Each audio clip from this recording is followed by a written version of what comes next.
Friends, এখন মধ্যরাত্রিতে একটা video করছি কারণ আমার গলাটা একদম ধরে আসছে।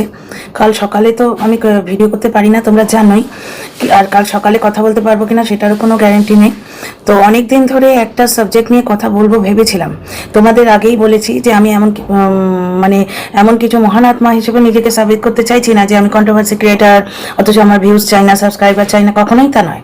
ডেফিনেটলি কন্টেন্ট খুঁজি, ট্রেন্ডি কন্টেন্ট খুঁজি, সেই টপিকে ভিডিও করতে চাই, কিন্তু সবসময় কন্টেন্টেরও খেয়াল রাখি, বুঝলে তো। পয়সার জন্যে বা নিজের সাবস্ক্রাইবার কাউন্ট বাড়াবার জন্যে টিনার যাতে কোনো ক্ষতি না হয়ে যায়। এর আগেও আমি তোমাদের বলেছি টিনার ওই 19 এপ্রিলের কেসটার সম্বন্ধে কিন্তু আমার পুরো জানকারি ছিল আমার কাছে, কিন্তু আমি আগে থেকে বলিনি।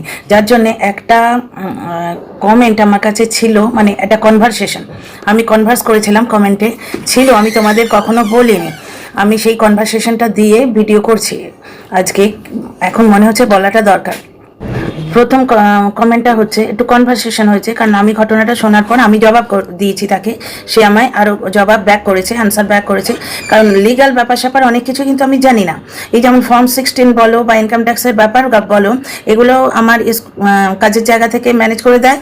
সবাই যা করে করতে বলে আমি তাই করি, আর বেশিরভাগ সময় হাজব্যান্ড ম্যানেজ করে দেয়। আচ্ছা, প্রথমেই হচ্ছে, ম্যাডাম একটা রিকোয়েস্ট আছে বলে জোর হাতের ইমোজি, পসিবল হলে আমি সাইডে দিয়ে দেবো কমেন্টটা। আচ্ছা, নাম বলবো না কিন্তু কে লিখেছে।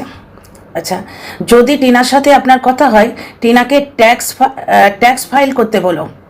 আবার ওই হাত জোড় করার ইমোজি।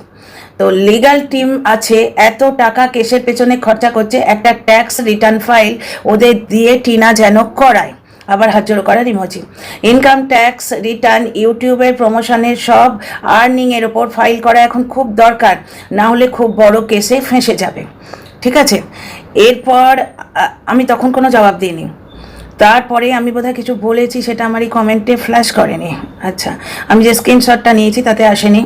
এরপরে ওই ভদ্রলোক বা ভদ্রমহিলা যিনি আমাকে কমেন্ট করেছেন, উনি আবার লিখছেন, সেবির লাইভে দেখছিলাম সবাই বলছে টিনা এত, সেবি মানে হচ্ছে সেবিকা ম্যাডাম, ওই মানব অধিকার দিদি। সেবির লাইভে দেখছিলাম সবাই বলছে টিনা এত ইনকাম করছে, ইনকাম ট্যাক্স রিটার্ন করছে কি? কন্টিনিউ এই কমেন্টটা আসছিল। যদি ট্যাক্স ফাইল টিনা না করে, ভালো বড় প্রবলেমে পড়তে পারে। এইখানে আমি জবাব দিয়েছি যে ইউটিউব তো ট্যাক্স কেটে পেমেন্ট করে, এটা কিন্তু আমি জানি, কারণ আমার নিজেরও তো তাই হয়। ইউটিউবে কিন্তু তোমার যেটা আর্নিং তার থেকে ট্যাক্সটা কেটে নেয়, ওরা দেখায়ও সেটা, ট্যাক্স কেটে তারপর তোমায় পেমেন্ট করবে। তো আমি সেটাই লিখেছি, ইউটিউবে তো ট্যাক্স কেটে পেমেন্ট হয়। তো উনি জবাব দিয়েছেন, না, ট্যাক্স আলাদা ফাইল করতে হয়। আইনি কচকচির মধ্যে যাব না, বোধহয় প্রমোশন আর ব্যাপারগুলো আলাদা কিছু করতে হয়। আরটিআই বলে একটা ব্যাপার আছে, সেইখানে মানে ইডি থ্রু দিয়ে টিনাকে ফাঁসিয়ে দেওয়ার একটা ব্যাপার। আচ্ছা, এই কমেন্টটা কবে আমি পেয়েছি তোমাদের বলি। কমেন্টের ডেটটা হচ্ছে, শো করছে 19 সেপ্টেম্বর সন্ধ্যে 7টা 17 সময় প্রথম কমেন্টটা পেয়েছি।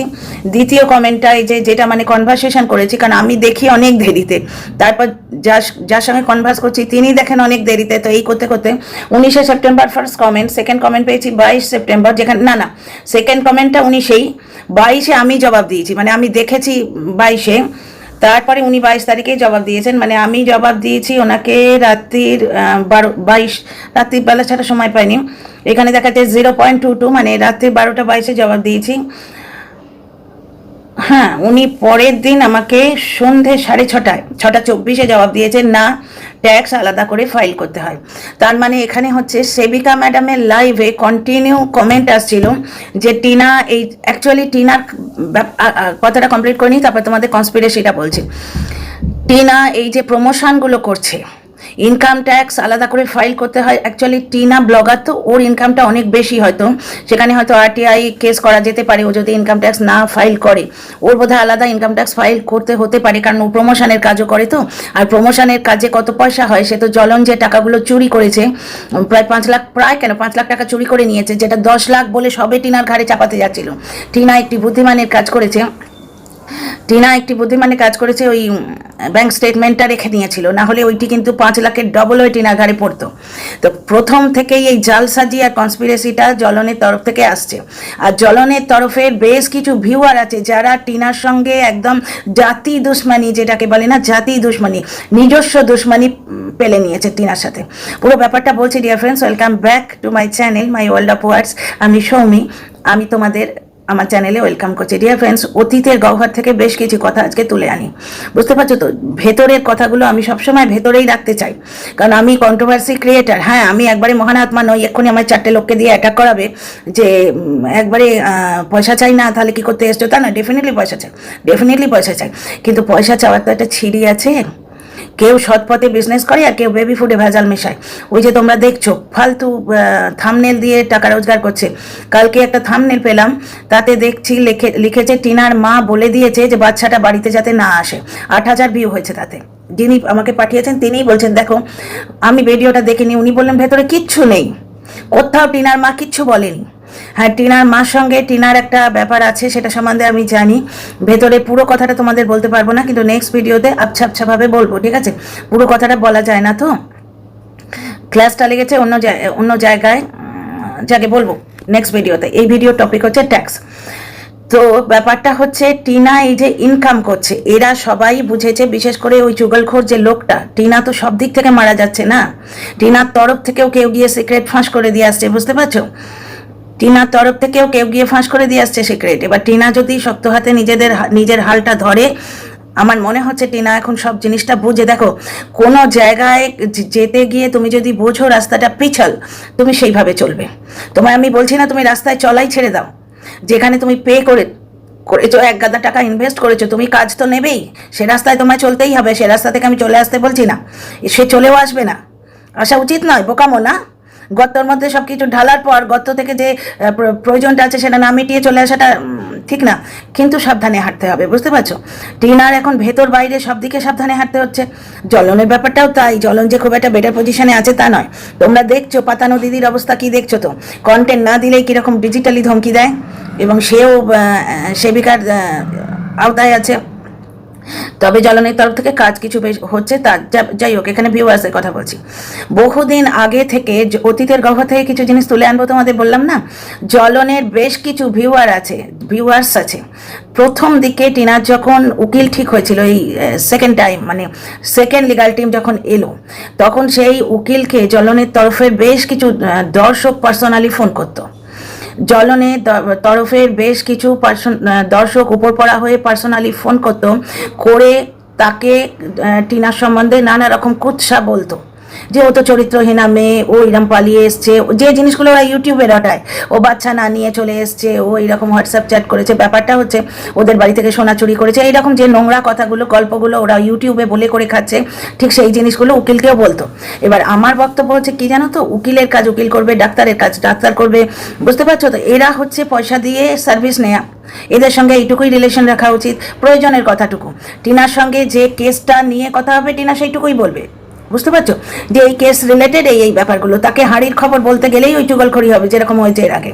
তো টিনাও নিশ্চয়ই তাই করেছে। এবার উকিলকে বারবার বলছে, আপনি এই কেসটি ছেড়ে দিন, এই মেয়েটার কেস লড়বেন না, মেয়েটা চরিত্রহীনা মেয়ে, মেয়েটা বাজে মেয়ে, এরকম বারবার ফোন করার পর সেই উকিল কনফিউজড হয়ে গেছিল। তখন সে টিনার সঙ্গে আবার দ্বিতীয়বার দেখা করতে গেছিল। যেদিন দেখা করতে গেছিল টিনা, সেই দিন দুজন দর্শকও গিয়ে টিনার সঙ্গে দেখা করেছিল। সেই তোমাদের মনে আছে, সিটি মলে টিনা দেখিয়েও ছিল, একজন দর্শক মুখ দেখায়নি, একজন দর্শক মুখ দেখিয়েছিল, তোমরা দেখেছো সেই দিনের ঘটনা এটা, বুঝতে পারছো তো? টিনা সেদিন তার উকিলের সঙ্গেই দেখা করতে গেছিল। তো এই রকমভাবে জ্বলনের তরফ থেকে বেশ কিছু দর্শক আছে। এই ঘটনাটা অতীতের গহ্বর থেকে আমি কেন তুলে আনলাম, তোমাদের একটা উদাহরণস্বরূপ বোঝাবার জন্য। তারপর ফ্ল্যাটের ব্যাপারটা তোমরা দেখতে পেলে, যে ফ্ল্যাটে টিনা যেই যায় লাইটটা অফ করে দেওয়া হয়, টিনার তরফের ফিউজটা উড়িয়ে দেওয়া হয় হয়তো, বা কিছু একটা করে দেওয়া হয়, কারণ ওখানকার যে লোকাল লাইট সারাই টারাই যে ইলেকট্রিশিয়ান, সেই তো বলছে যে ম্যাডাম এরম তো হয় না, আপনি যখনই আসবেন লাইট অফ থাকবে, বুঝতে পারছো? কারণ ওই জায়গাটার কোনো প্রবলেম যদি থাকতো, ওখানে অত লোক থাকতো কী করে, ফ্ল্যাটে অত লোক থাকতো কী করে? পার্টিকুলারলি টিনার পেছনে লোক লাগিয়ে রাখা হয়েছে ও যেখানে যাচ্ছে, যার জন্য এই নতুন ফ্ল্যাটের হোয়ার অ্যাবাউটস কিন্তু ও কিছু দেখাচ্ছে না। তোমরা দেখলে জিনিসপত্র এলো, রিং লাইটটা বাড়িতে নিয়ে এলো, স্বাভাবিক, একটু বুদ্ধি করে দেখতে হবে কিন্তু, বুঝতে পারছো? রিং লাইটটা ও বাড়িতে নিয়ে আসবে, বাড়িতে নিয়ে এলো নয়, এখনো বাড়িতে আনা দেখায়নি, সুতরাং আমি কেন বলবো। রিং লাইটটাও বাড়িতে নিয়ে আসবে। আমারও একটা রিং লাইট আছে, ওই শিফটিংয়ের চক্করে আলমারির মাথায় তোলা আছে। আমার হাজব্যান্ড বারবার বলছে এখানে একটা ওয়ার্ক স্টেশন করো, আমার ছেলেটাও তো পড়াশোনা করে এই ওয়াইফাইটার কাছে একটা ওয়ার্ক স্টেশন করবো, তো আমি ওই রিং লাইটটা সামনে করে রাখবো ভাবছি, কারণ আমার এই ওয়াইফাই এর কাছে ডিরেক্ট কোনো লাইট নেই, এই জন্যই তো রিং লাইট লাগে। তো রিং লাইটটাও নিখাত বাড়িতে নিয়ে আসবে, কিন্তু তোমরা দেখো মোটা মোটা যে ফার্নিচারগুলো, ওগুলো শিফটিং দেখাবে, কোথায় যাচ্ছে সেটা দেখাবে না, কারণ ওকে পই পই করে বলে রাখা হয়েছে এইবারে ফ্ল্যাটের কোনো রকম হোয়ার অ্যাবাউটস যেন না দেখায়। হ্যাঁ, যখন থেকে ফ্ল্যাটে থাকতে শুরু করবে, যেমন ধরো এই শ্রাদ্ধটা শেষ হয়ে যাবে, মহালয়ার পর থেকে দেবীপক্ষ পড়ুক, তারপর থেকে ও যখন থাকতে শুরু করবে তখন সেখান থেকে ব্লগ দেবে, সে তো দেখাবেই, কিন্তু আশপাশের মাইলস্টোন যাতে না দেখায় বা কিছু করতে বিশেষ পারবে না। হ্যাঁ, এই ছাঁচড়া মোটা করবে, ওর মনের মধ্যে এমন একটা ভাব ধরিয়ে দেবে যে যেখানেই যাব আমাকে তাড়া করবে। তোমাদের এর আগেও আমি বলেছি যে টিনা যখন ওই দিল্লি গেছিল, তখন শিয়ালদা রাজধানী করে ফিরে এসেছিল যেদিন, দুজন গেছিল, দুজন ইউটিউবার সেখানে গেছিল, দুজনের নামও কিন্তু আমি ঠাড়ে ঠোড়ে বলে দিয়েছি, কারণ ওই ইউটিউবাররা যেখানে দাঁড়িয়েছিল 13 নম্বর প্ল্যাটফর্মে, 8 নম্বর প্ল্যাটফর্মে একজন দর্শক ছিলেন, 13 নম্বর প্ল্যাটফর্মে একজন দর্শক ছিলেন, বুঝতে পারছো, 12 নম্বর প্ল্যাটফর্মে একজন দর্শক ছিলেন, 4 থেকে 5 জন দর্শক ওখানে ছিলেন, এবং ওরা একজন দর্শক তো পুরো নিজে যখন 13 নম্বর প্ল্যাটফর্ম থেকেই ওনার ট্রেনে বসা ছিল, মা মানে পুরো পরিবারের সঙ্গে যাচ্ছিলেন, উনি যখন ট্রেনে বসে পড়েছেন, জানলা দিয়ে দেখছেন ট্রেনটা মানে চলে যাচ্ছে, তখন মানুষগুলোকে দেখে চিনতে পেরেছে। মানুষের মাথায় ওনারা তো দর্শক, মানুষের মাথায় তো আর ইউটিউব সবসময় বসে থাকে না, আনন্দ করে যাচ্ছে, মাথা থেকে উড়ে গেছে, দেখে চিনতে পেরেছে, বুঝতে পারছো। আমি তখনই তোমাদের 2-3টে ভিডিওতে বলেছি, আমি জানিও 2 জন দর্শক গেছিল, কারা গেছিল তোমরা জানো। দিল্লিতেও লোক পাঠানো হয়েছিল, স্টকিং হয়েছিল, টিনার তরফ থেকে কোনো কারবাই হয়নি। তো যাই হোক, টিনার সঙ্গে টিনার মায়ের ব্যাপারে কি হয়েছে সেটাও আমি জানি, একটুখানি তোমাদের দেবো পরের ভিডিওতে। তো জ্বলনের তরফে বেশ কিছু দর্শক আছে যারা টিনার সঙ্গে এই যে জ্বলনের কোর্ট কেসটা হচ্ছে এটাকে জাতি দুশ্মনী ধরে নিয়েছে, এবং জ্বলনরা যেটা রটাচ্ছে এরা কিন্তু সেটিকে ধ্রুব সত্য বলে ধরে নিয়েছে। ম্যাডামের পোস্টই দেখো, চক্রবর্তী পরিবারকে ডিফেম করছে, ম্যাডাম একটা কমিউনিটি পোস্ট দিয়েছেন, তাতে লিখেছেন যে চক্রবর্তী পরিবারকে ডিফেম করছে এই মেয়েটা, মানে একটা প্রচন্ড প্রচেষ্টা যে বাড়ির মধ্যে ভাঙন ধরিয়ে দেবো, মানে টিনাকে সব দিক থেকে শেষ করে দেওয়ার একটা ভয়ঙ্কর চেষ্টা হচ্ছে। তোমরা ইয়েটা দেখো, কমিউনিটি পোস্টটা যদি দেখো, ভাষাটা শোনো, চক্রবর্তী পরিবারকে ডিফেম করছে, মানে কি মা বাবা দাদা এদের মধ্যে, বৌদি এদের মধ্যে ঢোকানো যে তোমরা একটা আলাদা ইউনিট, টিনা একটা আলাদা, বুঝতে পারছো, চক্রবর্তী পরিবার আলাদা, ওই মেয়ের জন্য তোমাদের প্রবলেম হচ্ছে, বুঝতে পারছো। আমার বক্তব্য এখানে হচ্ছে, টিনা যদি ছেলে হতো তখনও কিন্তু তোমরা এই জিনিসটাই বলতে পারতে। টিনা যদি আজকে বাড়ির রোজগেরে ছেলে হতো, তার টাকায় সংসার চলতো, আজকে মেয়ে বলে বেশি চেপে ধরতে পারছো। তো কমিউনিটি পোস্টটা যদি দেখো তাহলে বুঝতে পারবে। গিমার লাইফ, সেবিকার লাইফের কমেন্টগুলো যদি ফলো করো, ওরা পুরো বলে যাচ্ছে টিনার জন্যে জ্বলনের পরিবার বদনাম হয়েছে। আচ্ছা একটা কথা বলো তো, জ্বলনের মাসি দিদির বাড়ি যায়, জ্বলনের বাড়ি আসে না, এটা কি টিনার জন্যে? হ্যাঁ, এই যে বুড়ো কাকাটাকে ধরে আনলো, 7 জন্মে আসেনি, জীবনে প্রথমবার এসছে, জ্বলন বারবার বলছে, ঠিক আছে, এটা টিনার জন্যে? টিনা তোমার ইয়ে করেছিল, চাইল্ড লাইনে তোমার অ্যাপ্লাই করেছিল, কিন্তু চাইল্ড লাইন যখন ওখানে গেছিল তখন জ্বলন দুর্ব্যবহার করেছিল, তাহলে চাইল্ড লাইনের লোক সার্চ ওয়ারেন্ট বার করেছে, জ্বলন নিজে তার ভিডিওতে বলেছে, আমি তো বলিনি। জ্বলন বলার পর তখন আমি এই ব্যাপারটা ডিসক্লোজ করেছি।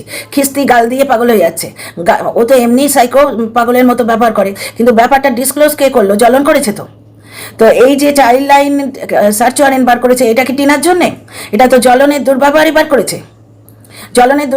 করেছে, এবং তোমাদের আর একটা কমেন্ট পড়ে শুনিয়েছিলাম আমি, যেখানে উনি বলছেন, মিসেস ভট্টাচার্য, উনি বলছেন যে 3টে চান্স দেওয়া হবে, চান্স মানে অ্যাভেল না করলে তুলে নিয়ে আসবে। তো পার্টিকুলার কমেন্টগুলো পড়ে পড়ে তবে তোমাদের আমি বলবো, তাহলে সোর্স বুঝতে পারবে। দেখো, ছেলে দেখাবার ডেট আসছে, ছেলের সঙ্গে মায়ের সঙ্গে দেখা করাবার ডেট আসছে, যতবারই তোমায় ডেট দেওয়া হবে তুমি পালিয়ে যাবে বা কোনো বাহানা করবে, তা তো হয় না। কোনোবার শরীর খারাপ, কোনোবার পালিয়ে গেলাম মানে আমি অমুক জায়গায় চলে গেছি, খুব হেস্টিভাবে কোথাও একটা চলে গেল, বুঝতে পারছো, হেস্টিভাবে মানে খুব তাড়াতাড়ি, আগে থেকে কোনো টিকিট ফিকিট কাটা নেই। জ্বলন কিন্তু বলেছিল জলপাইগুড়ি যাবার সময় যে মা বাবাকে এইভাবে নিয়ে যাব, একটা জায়গায় বলেছিল, আমার এখন মনে পড়ছে কথা বলতে গিয়ে। ফট করে ওদের ট্যুরগুলো ঠিক হয়, আমার সন্দেহ হচ্ছে, এটা আমি গেস করে বলছি, এবং আমার কাছে কমেন্টও আছে, কিন্তু কমেন্টগুলো তো ওইভাবে রেখে দিইনি আমি, এখন মাঝরাতে ইচ্ছেও করছে না, কালকে আমি কমেন্টগুলো গুছিয়ে নিয়ে তোমাদের ডিটেলে সেকেন্ড ভিডিওতে বলবো। আর টিনার ভিডিওতে তোমরা দেখবে টিনা রিং লাইট বাড়িতে আনবে, কিন্তু জিনিসপত্র কিছু দেখাবে না, ভাগ্যিস দেখাবে না, যেন না দেখায়। দর্শক বন্ধুরাও জনে জনে ওকে রিকোয়েস্ট করছে একবারে গৃহপ্রবেশের পুজোটা যেন দেখায়, হোয়ার অ্যাবাউটস কিছু না দেখায়। কতখানি নোংরামো শুরু হয়েছে। টিনা শিয়ালদায় নেমেছে, সেখানে লোক ছিল, দিল্লি গেছে, সেখানে লোক ছিল। টিনা যখনই ফ্ল্যাটে যায় লাইট অফ করে দেওয়ার চেষ্টা হয়।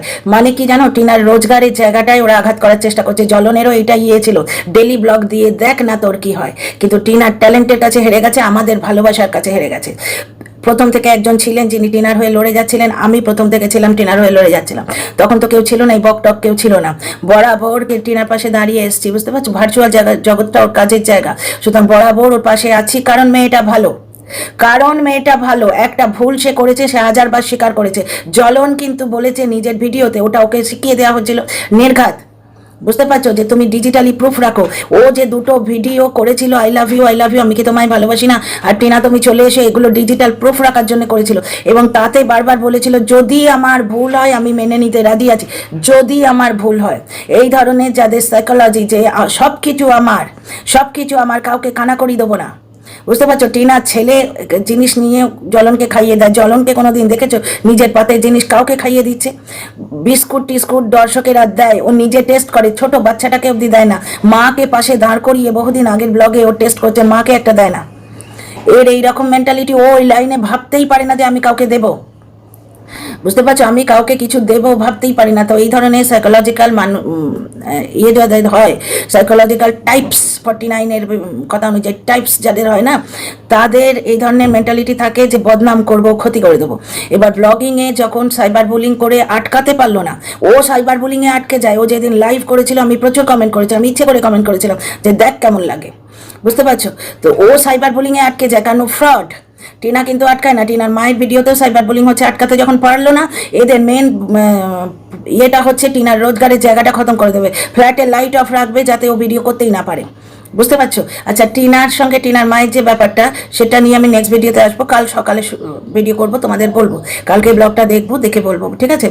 আচ্ছা, আপাতত যেটা বলছি, রোজগারের জায়গাটা কিভাবে খতম করবে? ফ্ল্যাটে লাইট দেবে না, সুতরাং শুধু রিং লাইটেও শ্যুট করতে পারে না। ও একটা বেশ সুন্দর দেয়ালের একটা জায়গা ঠিক করেছিল, ম্যানেজ করে ফুল কিনেছিল যে ওইখানে বসে প্রমোশনাল ভিডিওগুলো করবে বা নিজের ভিডিওতে যে ছোট্ট একটু কথা বলে সেটুকু বলবে।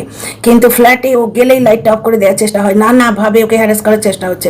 টিনার কাছে একটাই অনুরোধ, এবং তোমাকে বলছি মা, তুমি আমাদের থেকে অনেকই ছোট সন্তান তুলো আমার, তোমার নতুন বাড়ি নতুন ফ্ল্যাটের হোয়ার অ্যাবাউটস কাউকে বলবে না, কোনো রকম হিন্টসও দেবে না। একদম গৃহপ্রবেশ থেকে দেখাবে, মানে ফ্ল্যাটের যখন তুমি শ্যুট করবে, ফ্ল্যাটের জীবনযাত্রা দেখাতে শুরু করবে, তখনই দেখাবে কোথায় কি বৃত্তান্ত। এরা তো পেছনে ছিনেজোকের মতো লেগে আছে, শিয়ালদা স্টেশনে গেছিল, দিল্লি গেছিল, বুঝতে পারছো, এরা ছিনাজোকের মতো লেগে আছে। সব থেকে প্রবলেম হচ্ছে ওই যে মনে আছে ড্রেনালি, টিনাকে অভয়ের সঙ্গে তুলনা করে টিনাকে যাতে রেপ করে মেরে ফেলে, এই নামে একটা ইয়ে করেছিল, কমেন্ট করেছিল। কমেন্টটা আছে আমার কাছে, আমি রেখে দিয়েছি কমেন্টটা। তো সেই জন্যই তোমাদের বলছি, বেশ কিছু দর্শক জ্বলনের তরফ থেকে যারা টিনাকে নিজস্ব শত্রু হিসেবে মেনে নিয়েছে। অ্যাকচুয়ালি জ্বলনের তরফের বেশিরভাগ দর্শকই কিন্তু বেশিরভাগ দর্শক হচ্ছে ওরই মতো অশিক্ষিত, কিন্তু টিনাকে যারা সাপোর্ট করে সব শিক্ষিত মানুষ, তারা ব্যাপারগুলো বোঝে। তারা জ্বলনের সঙ্গে কিন্তু দুশ্মনী নেভায় না। টিনার তরফে যারা আছে তারা জ্বলনের সঙ্গে দুশ্মনী নেভায় না, তারা টিনাকে সাপোর্ট করে। জ্বলনের সঙ্গে তাদের কোনো লেনাদেনা নেই যতক্ষণ না জ্বলন টিনার ক্ষতি করছে। যেমন আমি জ্বলনকে নেগেটিভ কন্টেন্ট করি, জ্বলনের খারাপ চাই না। এবং জ্বলন টিনার লাইফ থেকে সরে গেলে ওকে নিয়ে হয়তো ভিডিও করবো না, বহুবার বলেছি তোমাদের এর আগে, ঠিক আছে? তো যাই হোক, অনেক লম্বা হয়ে যাবে ভিডিওটা, আর কিছু বলছি না এই ভিডিওতে। তাহলে তোমরা শুধু একটু জেনে রাখো, বারবার টিনার কমেন্ট বক্সে কমেন্ট করো যাতে ও ফ্ল্যাট সম্বন্ধে কিচ্ছু না বলে। তোমরা কমেন্ট করো বলে আমি কমেন্ট করা ছেড়ে দিয়েছি, বুঝতে পারছো? তো টিনাকে আগলে রেখো।